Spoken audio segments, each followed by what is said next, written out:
père Drabeau.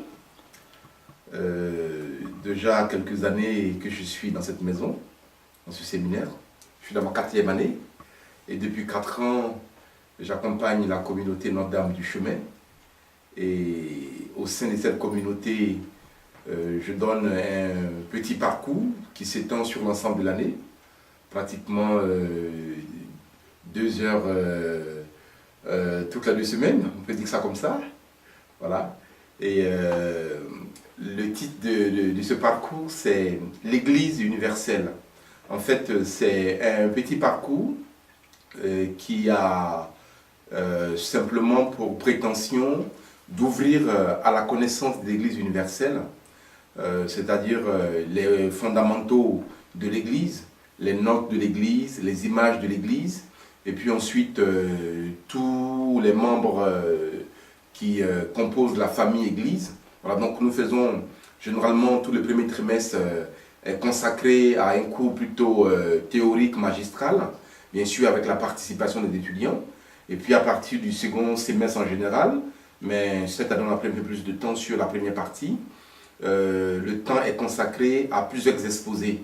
Donc certains vont faire un exposé sur l'Église en Afrique, pour découvrir comment elle vit, quelle est un peu l'histoire de l'évangélisation de l'Église en Afrique, et puis aujourd'hui, quels sont les accents ou les points d'insistance sur cette Église-là, voilà, comment elle se présente dans sa liturgie, dans sa théologie.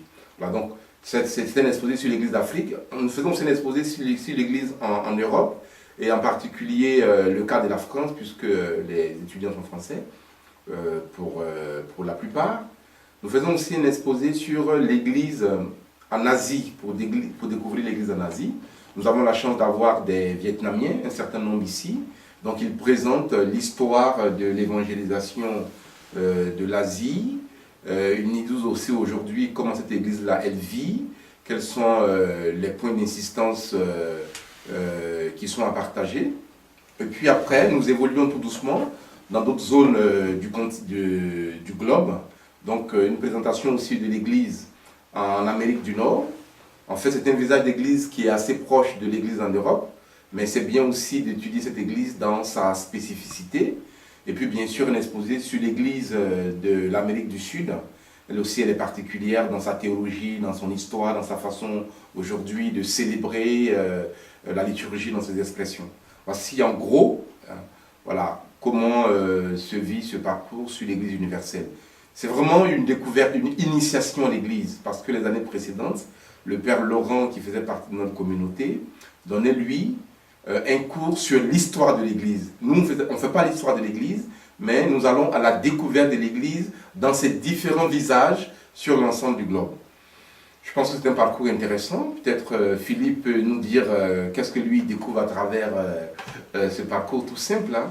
Voilà. C'est un cours qui nous ouvre sur le monde, sur l'Église dans le monde, sur l'universalité de l'Église, qui nous permet de découvrir les bases de l'Église, une sainte catholique et apostolique, et de sa différence dans les divers continents du monde. Après le paragraphe sur les notes de l'Église, nous continuons notre cours en prenant le temps d'étudier les différentes images de l'Église.